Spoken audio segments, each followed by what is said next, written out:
The sun was bleeding out over Whisper Ridge, its last light pooling like rust on the snow-patched earth. The wind cut low and mean through the pines, whispering secrets no one wanted to hear. Jack Rowen didn't flinch. He stood still as a fence post, coat open to the chill, eyes fixed on nothing in particular. This high part of Montana wasn't built for comfort. The land here didn't forgive. It remembered everything: droughts, blood, fire, especially fire. Jack pulled a splinter from his glove, flicked it into the dirt, and walked the line again. The fence didn't need fixin'. Hell, it hadn't seen a stray in 3 years. But his hands needed something to do, something other than remembering. He stopped at a warped post, rubbed the wood like a man might a gravestone. A nail had come loose, though maybe he'd pulled it out himself. He didn't know anymore. Back at the cabin, the porch groaned under his boots like it was tired of holding him up. The house wasn't much. Gray logs sunk with time, windows smudged with smoke, the roof patchy in places he couldn't reach no more. But it held, and so did he. Inside, everything stayed where it had been for years. A cracked enamel cup by the basin. A coat, 2 sizes too small, still hanging by the door. On the mantel, 2 sketches, charcoal on old paper. One of a woman, hair in a loose bun, smiling like she'd never known sorrow. The other, a boy, maybe 10, caught mid-laugh. That one faced the wall now, had for 8 winters. Jack didn't eat that night. Just lit the stove for the dog that wasn't there anymore, then sat on the porch as darkness settled like dust. The sky stretched open above him, cold and wide. Somewhere in that black dome, the stars burned on like they didn't give a damn what a man had lost. And Jack? He didn't talk to God, not anymore. But some nights, like this one, he listened, just in case the silence said something back. Morning came late in the gorge, the sun dragging its feet over the ridge like it had better things to do. Jack saddled up without much thought. No cattle to count, no fences left worth walking. But his boots turned toward the spring anyway. The one Eleanor had once claimed was holy water on account of how it sparkled just right in the morning light. He hadn't said it out loud in years, but it was still her spring. The trail there was mostly pine needles and silence. Birds didn't sing much up here anymore, and the only tracks he found were his own from the week before. Same path, same steps, nothing ever changed. Until it did. Just above the bank, half sunken in mud where the water had swelled and pulled back, something caught his eye. A sliver of color where color didn't belong. He crouched, heart stuttering a little, and brushed away the wet grit. It was a moccasin, small, child-sized, worn smooth at the heel, but still strong. A single line of blue beads curved across the top like river stones. Apache, hand-stitched, recently lost. Jack stared at it longer than he meant to, as if it might speak. For 8 years, no one had crossed into his land. No riders, no scouts, nothing but deer and ghosts. This little shoe might as well have been a rifle blast. He reburied it with careful hands, like tucking a secret back into the ground. But when he stood, the wind kicked up sharp and sudden, as if the earth itself had just taken a breath. Jack turned, jaw tight. The woods looked the same, but the silence had changed. Deeper, watching. That night, when he reached the cabin, he did something he hadn't done in years. He locked the door. And sat with his rifle across his lap, staring into the fire, waiting for something he couldn't name, but knew had already stepped into his world. The cabin creaked once before midnight, then went still. Jack's eyes snapped open without knowing why. It wasn't a sound that woke him. It was the kind of quiet that didn't belong. Not the peaceful kind, the waiting kind. He rose without lighting the lamp, reached for his rifle out of instinct. The cold bit his bare arms as he stepped onto the porch, lantern swinging low from one hand, barrel tucked under the other. The night smelled of pine, wet stone, and something else, something raw. The spring called him again, but not like before. This wasn't memory pulling at him. This was something else entirely. He followed the trail, boots crunching frozen soil, heart thudding slow but hard. Halfway down the slope, the wind died. Then he heard it, a sharp, almost animal sound, swallowed quickly. Pain being bitten back. The beam of the lantern fell on a heap wedged between two boulders. Fur, leather, tangled black hair. A leg twisted hard under rock. A flint knife glinted just beyond the reach of a small, shaking hand. She was young. No older than 12. Apache. Her face was streaked with blood and dirt, eyes burning with the wild defiance of something half-starved and hunted. When the light hit her, she hissed, not from fear, but like a lynx cornered, too proud to die begging. Jack froze. Every instinct screamed, "Leave it, leave her." This was trouble wrapped in bone. If he touched her, the whole damned world would burn again. Clearwater, Kane, even the Apache might see him as captor, not savior. But he didn't move. Then, slow as winter sunrise, he stepped back, turned, walked away, only to return minutes later, arms full, a thick wool blanket, a canteen of fresh water, 2 pieces of venison jerky.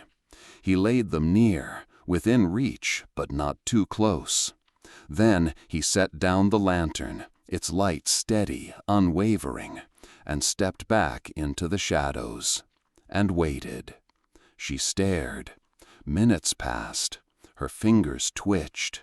Then, finally, she took the water. Jack exhaled for the first time in hours. He knew it right then. He was in it now.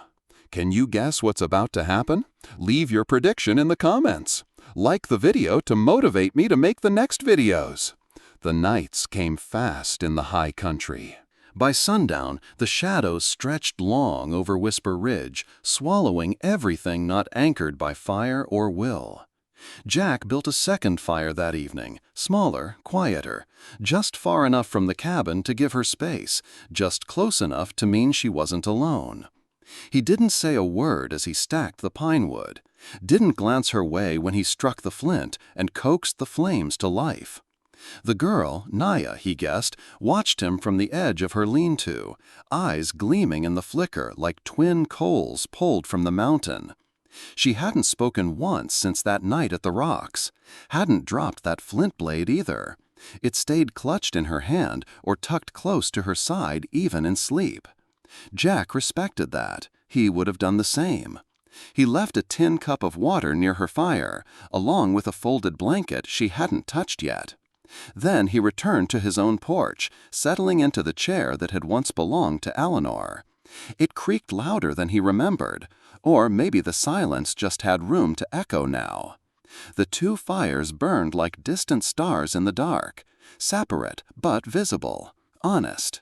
The next morning, she was still there. Still wrapped in her own clothes, still awake, or maybe just too hurt to sleep. Jack didn't ask. He didn't speak. He just laid down a strip of jerky on the flat rock between them, like a peace offering from one tribe to another. No acknowledgement, no eye contact. That day passed in quiet. Jack worked the pasture like he had cattle to check. She sat beneath the lean-to, mending something with sinew and silence. When he returned at dusk, the jerky was gone. He left another piece. The third night, he added 2 extra logs to her fire before heading to bed. It wasn't much, but it was something. He woke before dawn to the smell of fresh blood and iron. At first, his breath caught, memories clawing up from the fire that had taken Luke. But then he saw it. A rabbit, cleaned and gutted, lying on his porch. Still warm. No note, no tracks. Just a rabbit, left with the same care he'd used laying down jerky. Jack stared at it a long moment. Then, without a word, he bent down, picked it up, and carried it inside. That night, both fires burned a little brighter. The moccasin had sat on his workbench for 3 days. Jack didn't know why he'd kept it. Maybe because it didn't feel right for a child to walk the land with 1 foot bare, even if she never limped. Maybe because it reminded him of the past, of Eleanor sewing patches onto Luke's trousers by lantern light, humming hymns off-key. So on the 4th day, he repaired it. He worked in silence, slicing sinew and threading it with the same beeswax needle Eleanor used to fix saddlebags.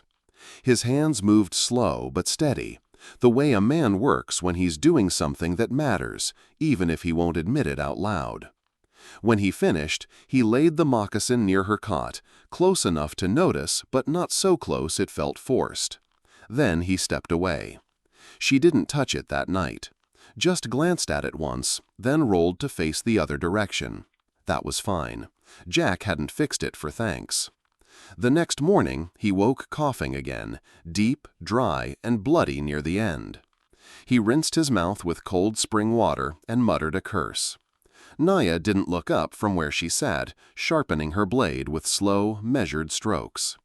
Later that day, a small bundle appeared on his table, wrapped in hide, bound with reed.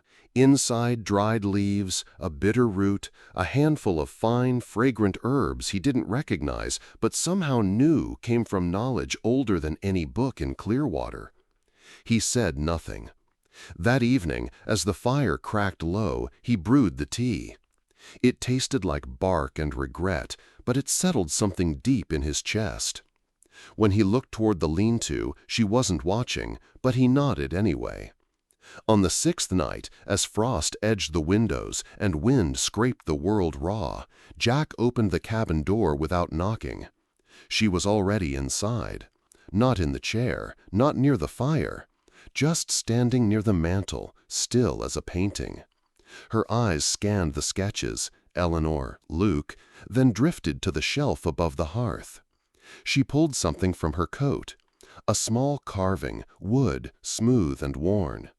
An eagle feather, stylized in the Apache way, its edges curved with care. She placed it on the shelf without a word, then turned and left. Jack stared at it a long time, didn't touch it, just stood there, hand braced on the wall, like the wind had knocked something loose in him. He didn't know what the carving meant, not fully, but he knew it wasn't casual. Then turned and left. In her culture, you didn't give something like that to just anyone. The fire popped behind him. He looked at Eleanor's sketch, then at the space beside it. That night, for the first time, he invited her in, not with words, but by placing a second cup by the hearth and setting a chair where the shadows met the firelight. She didn't sit, but she saw it, and didn't walk away. The nightmares always came in late October. That's when the air thinned just enough to feel like the night Luke died. When pine smoke curled the same way, and the wind carried that low howl that echoed too close to screams. Jack hadn't slept well in years, but this one hit harder. He woke gasping, sweat chilled on his skin, hands clenched like they still held a child too small to save. The fire had burned low, just embers now. The cabin felt too quiet. Then he saw her. Naya stood at the edge of the doorway, barefoot and still, her hair loose around her shoulders. She didn't speak, didn't ask what was wrong. She just stood there, eyes sharp but soft, like she'd seen ghosts before and wasn't afraid of them. Jack wiped his face on his sleeve, tried to act like nothing had happened. She didn't move. After a long beat, she stepped forward. Not all the way, just enough to cross the threshold. Then she reached out, slow as snowfall, and placed her small hand on his forearm. Warm, steady, human. It lasted maybe 3 seconds. Then she pulled back, turned, and slipped into the shadows again. Jack sat still for a long while, the weight of that touch lingering like medicine on a wound. The next afternoon, he was patching a saddlebag on the porch when he heard fabric shift. He looked up just as Naya turned away too quickly, like she'd been caught off guard. She hadn't noticed her shirt had ridden up. On her back, for just a moment, he saw it. A scar, thick and deep, running diagonally across her shoulder blades. Not an accident. A lash mark, or maybe something worse. He didn't flinch, didn't call out, didn't make it a moment. He went back to sewing. That evening, he pulled an old Bible from Eleanor's chest. Not because he needed it, he'd long stopped hoping for answers, but because the words still carried something steady, something kind. He read by lamplight, not loud, just enough for the sound to drift. Naya lingered by the door. She didn't come in, but she didn't walk away either. He read about grace, about broken men and second chances, about a father who forgave a wayward son. The words weren't meant for her, but she listened. When he glanced up, she wasn't crying, but her hand gripped the frame like it was the only thing holding her to earth. He didn't speak, just kept reading, voice low and steady as river water. That night, she didn't sleep outside. She laid her blanket near the hearth, far enough to keep the distance, close enough to share the heat. And when the fire crackled once, loud and sharp, she didn't flinch. The first snow came quiet, almost gentle, dusting Whisper Ridge like someone trying not to wake the dead. Jack was splitting kindling under a full moon when he heard it, soft, carried on the wind, like the mountains themselves had begun to hum. It wasn't English, wasn't a hymn. The rhythm didn't follow any meter he knew, but it was music, real music, low and ancient, stitched with sorrow and earth. He followed the sound to the ridgeline behind the cabin, where Naya sat cross-legged on a flat stone, her eyes fixed on the stars. She didn't stop singing when he approached, didn't look at him, just kept her voice steady, her breath even, as if she were somewhere far beyond that mountain. Jack didn't say a word. He sat on the ground beside her, back to the pine, hands still raw from work. After a while, he reached for something in his throat he hadn't used in years, and let it out. A hymn. Not loud, not perfect, just a line or two from Come Thou Fount, half mumbled, half sung. At first, the two melodies clashed, but then, somehow, they wove around each other like threads from different cloths finding a shared seam. Naya stopped first, looked at him, eyes darker than night but calmer than he'd ever seen them. "You sing?" she asked, the words brittle, unsure. Jack nodded. "Used to. My wife, she made me." Naya looked away. "I sing for spirits, for lost ones." Jack stared out at the canyon, where the moonlight hit the rocks just right. He pulled something from his coat, a folded scrap of canvas, old and creased from years of being touched more than looked at. He opened it slowly. A charcoal sketch. A boy, maybe 6 years old, smiling wide, one front tooth missing. "My son," Jack said. Naya leaned closer, her face softening. "He gone?" Jack's voice caught. "Long time now," she nodded, then pulled a bead from her necklace, a blue one, chipped at the edge, and placed it in his palm. "For memory," she said. He didn't ask what it meant. He didn't need to. They sat in silence again, side by side under the cold stars. Two lost souls singing to ghosts. But for the first time, it didn't feel like mourning. It felt like remembering, together. The first warning came with hoof prints, fresh ones, too deep for elk, too far apart for cattle. Jack found them near the south line fence, where no one rode unless they meant business or trouble. He crouched low, touched the edge of the print, still damp. 2, maybe 3 riders, one with a heavy boot and a sharp heel. That night he sharpened his axe and brought the rifle in from the barn. Naya noticed. She didn't ask. She just started tying bundles tighter, counting how many strips of jerky they had left.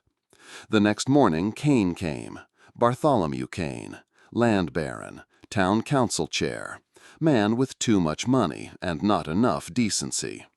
He rode up on a black stallion, slick with arrogance, flanked by 2 Clearwater hands.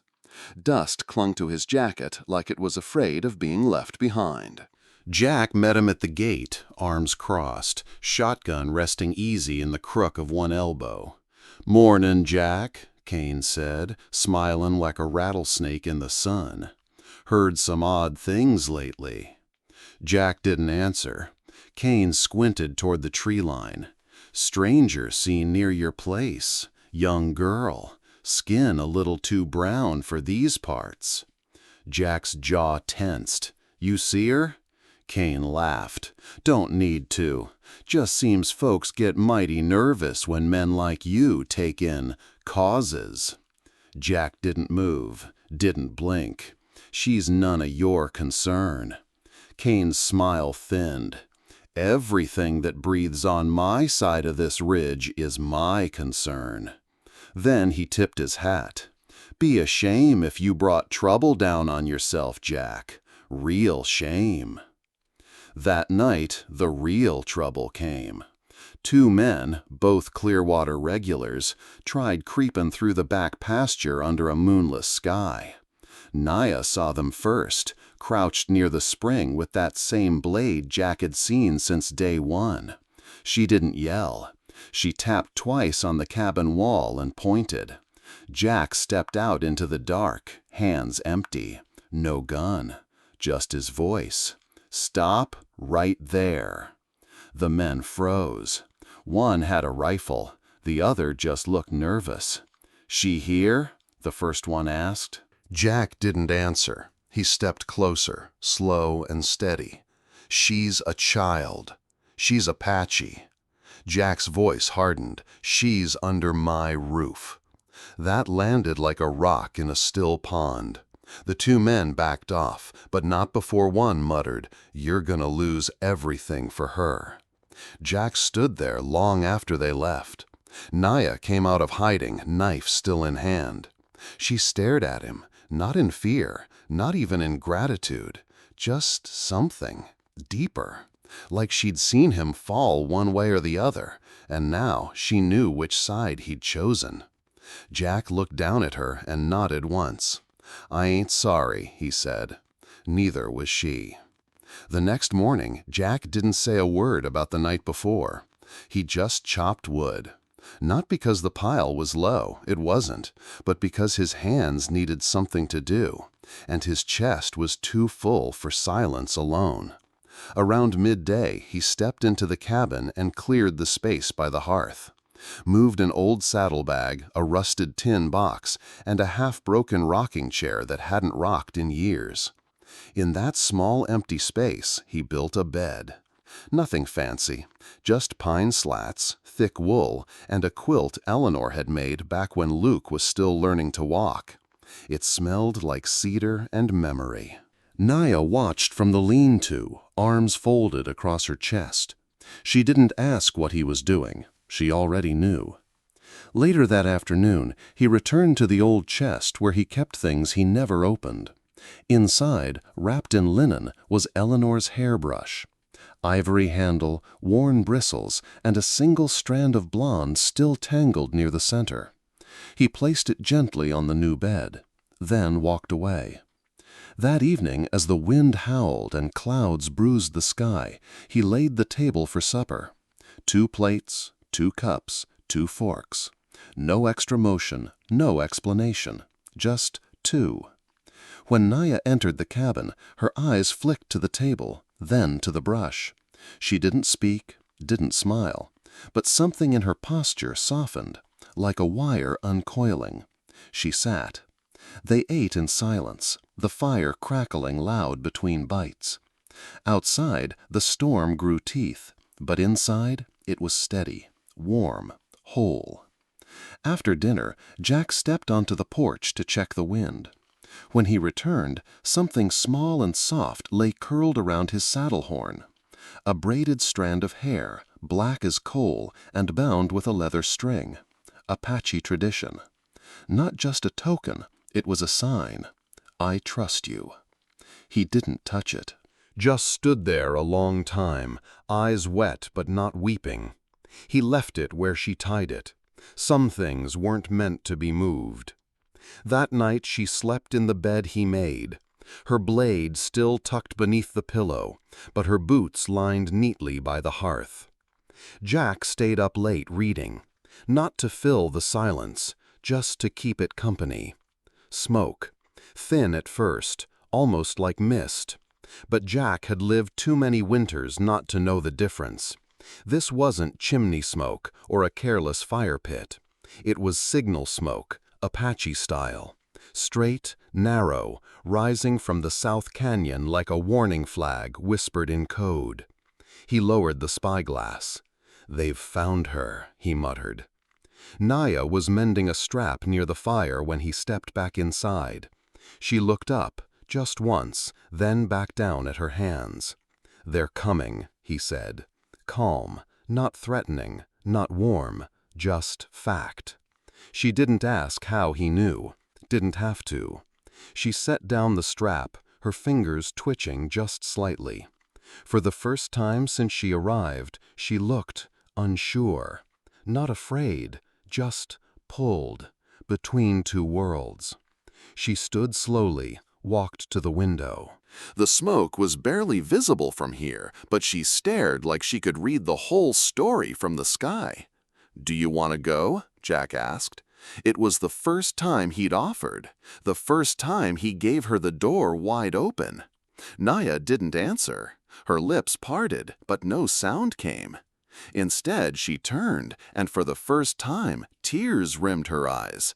Not the sharp, hidden kind of grief she'd worn since day one, but soft, reluctant sorrow. "I don't know where I belong," she whispered. Jack took a long breath. "Then let's meet 'em honest," he said. "No plans, no guns, no speeches.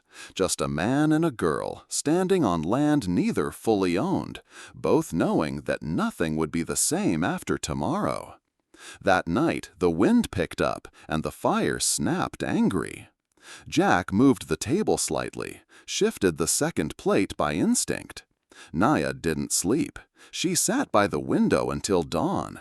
At some point before morning, she walked over to the coat rack, pulled down his old duster, folded it neat and set it beside his boots.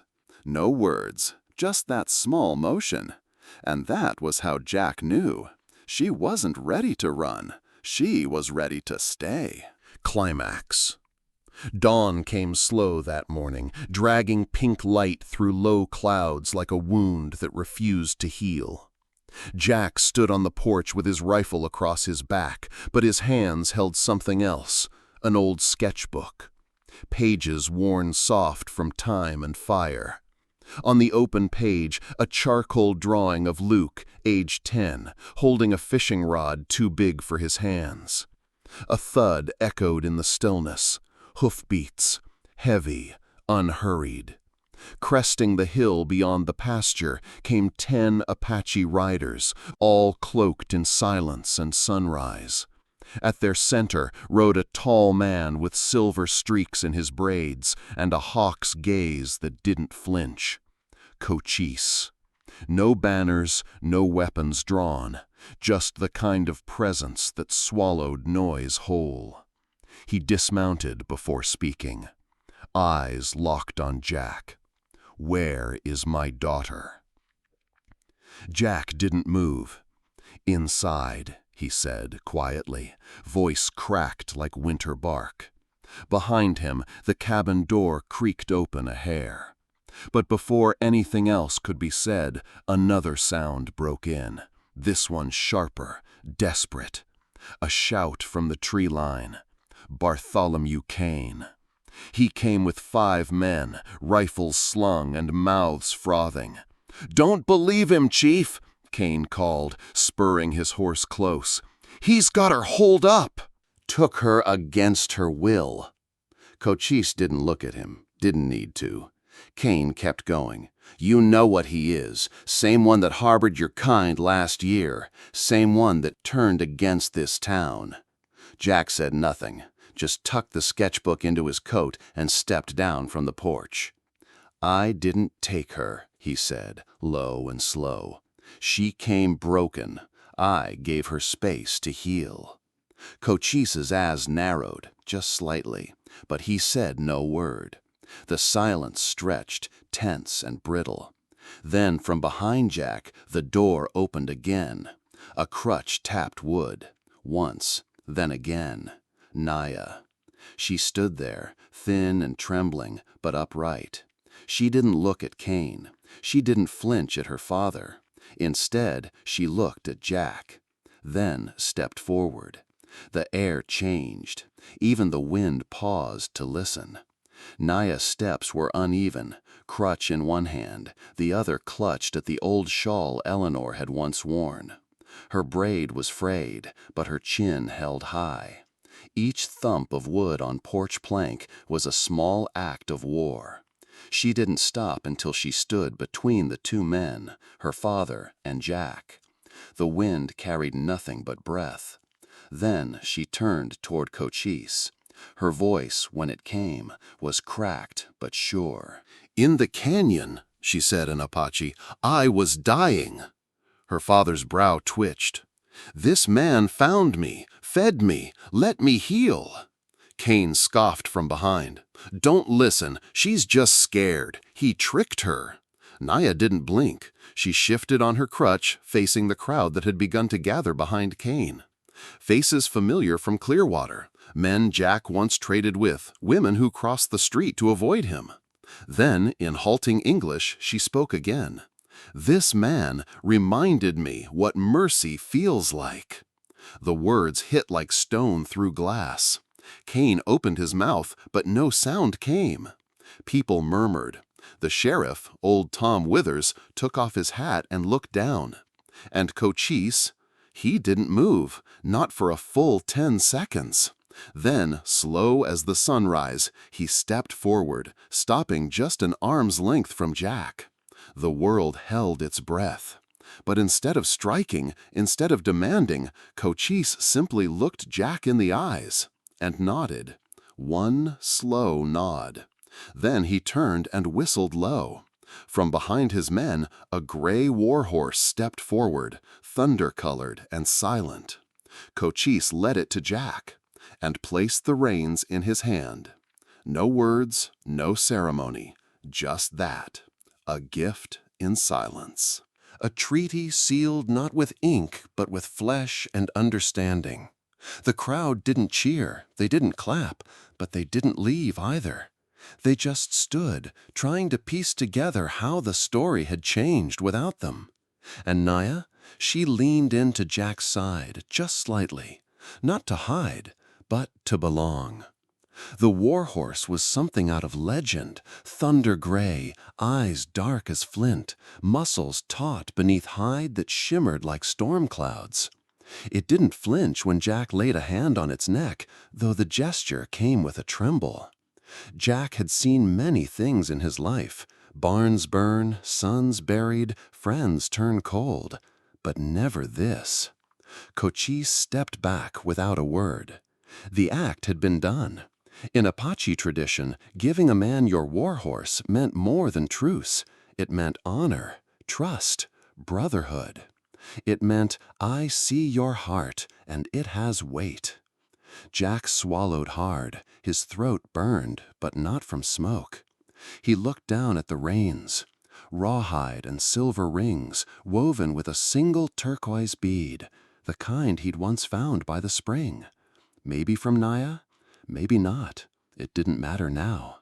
Behind him, Naya watched quietly. No smile, no tears, just the kind of stillness that comes when something finally fits where it belongs.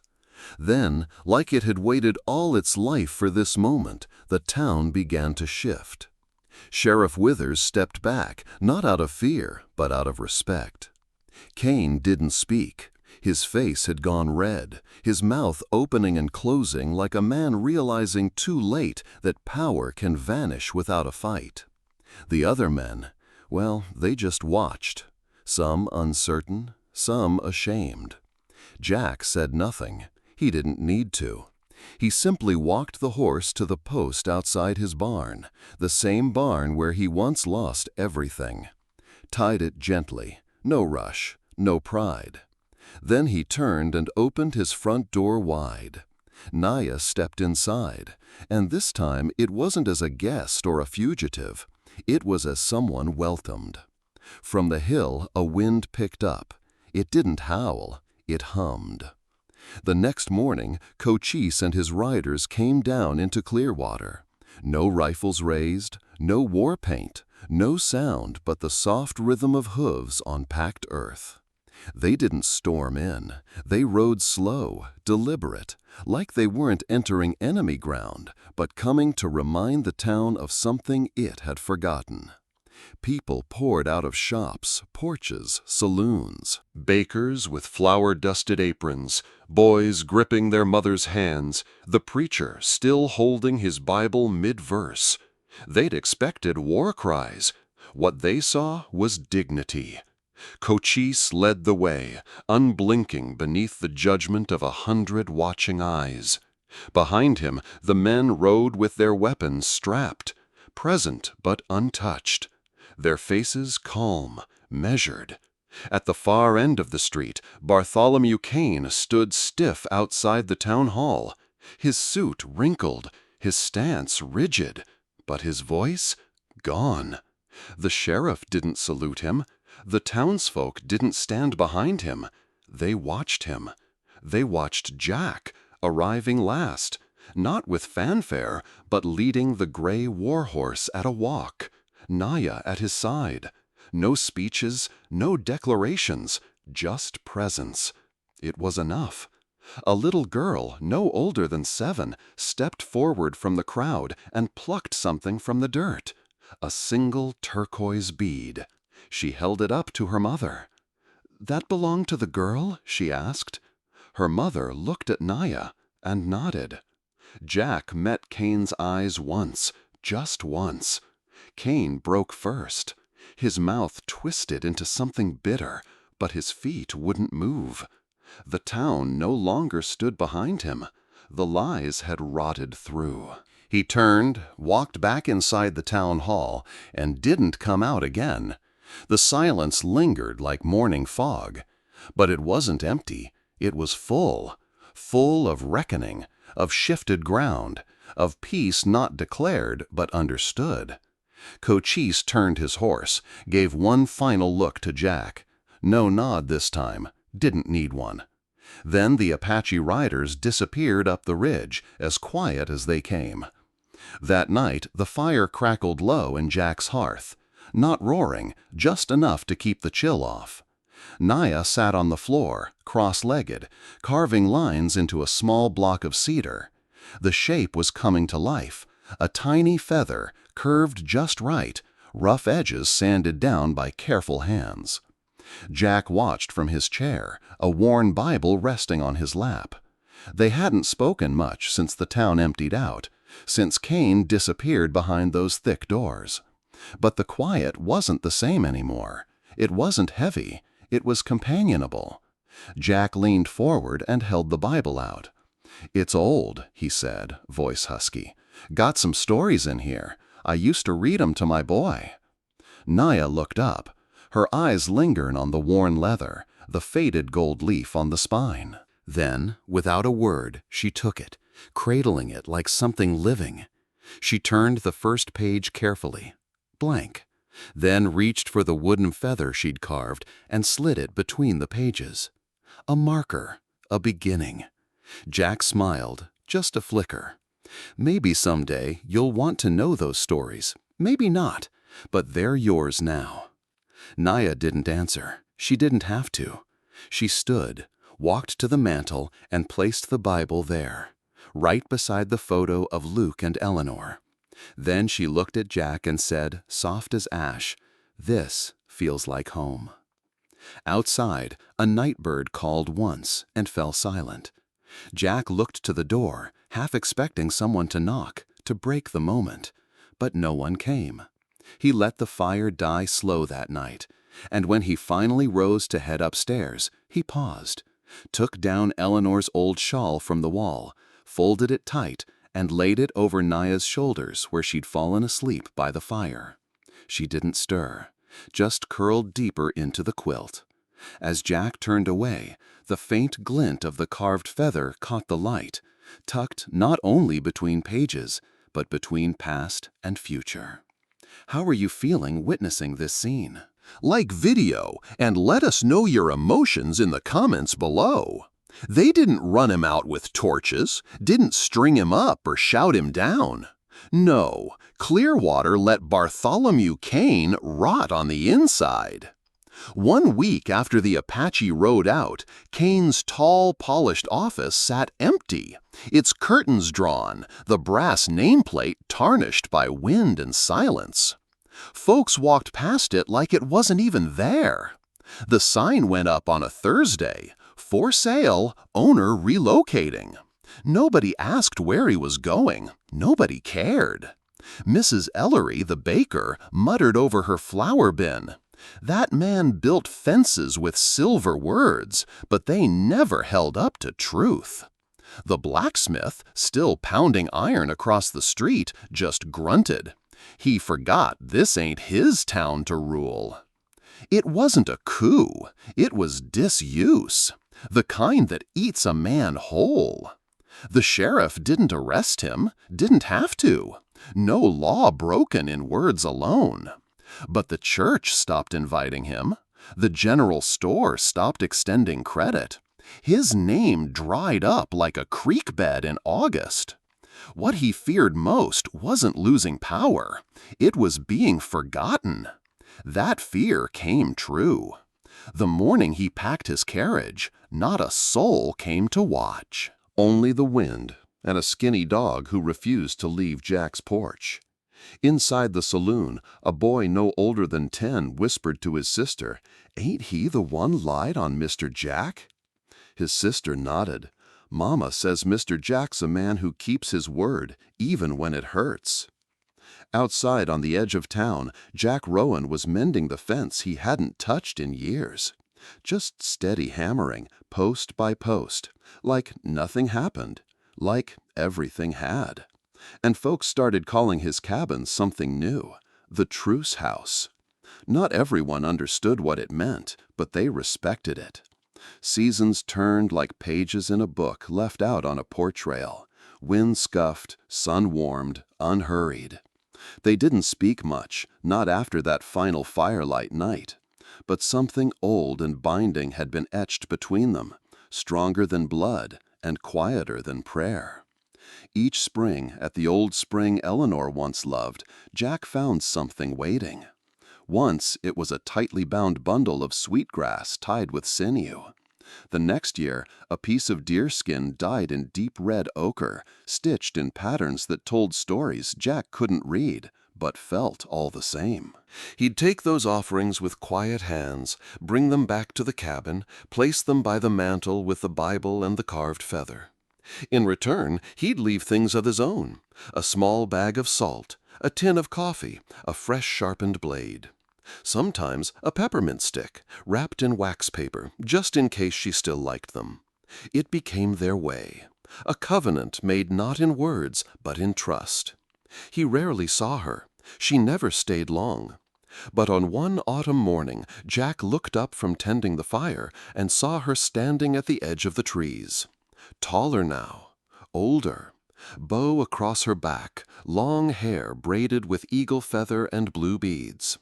And slung under one arm, wrapped in cloth like something sacred, was the old Bible he'd once given her.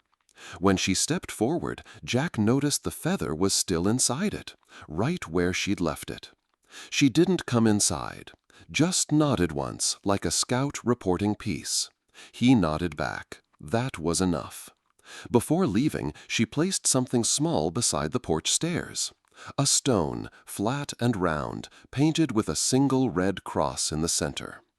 Jack held it in his palm for a long while that evening. The fire crackled, but his eyes stayed on the symbol. A meeting point. A crossing.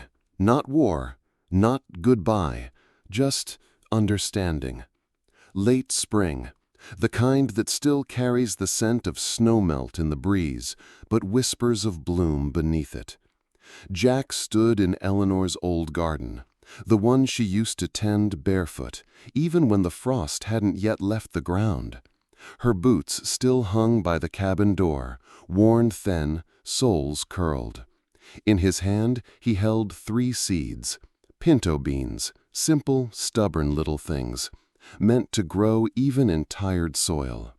He knelt slowly, joints creaking like porch wood in a storm, dug his fingers into the earth, dark and ready.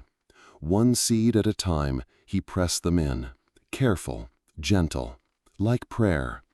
As he reached for the last handful of dirt, something caught his eye, half buried, glinting like a memory. A bead, small, round, sky blue. Same color as the first moccasin bead he'd found months ago. The one that started it all. The one from her. He picked it up, held it to the light. No note, no footprint, just the bead, and a knowing. He didn't say much anymore, not to the wind or the ghosts, but he looked toward the ridge, toward the horizon where pines met sky, and let out a quiet breath. Then, like a man who just remembered how to live, he whispered, "Ain't just surviving anymore. I reckon I'm living again." He pressed the bead into the soil with the last seed, covered it with dirt, and stood. Not as a broken man, not as the widower with a past, but as Jack Rowen, the keeper of the truce house, the one who stayed when it was easier to leave, the one who believed again. If this story stirred something in you, if it reminded you of a love that healed quiet wounds, of kindness passed without a word, of how hope grows again in the soil of grief, then maybe, just maybe, you've got a seed and a bead of your own to bury. And when you do, whisper it to the wind, because somewhere out there, someone's listening. If you like this video, comment number 1. If you don't, comment number 2. Please subscribe to the channel to watch more videos and give me more motivation to collect and share other stories.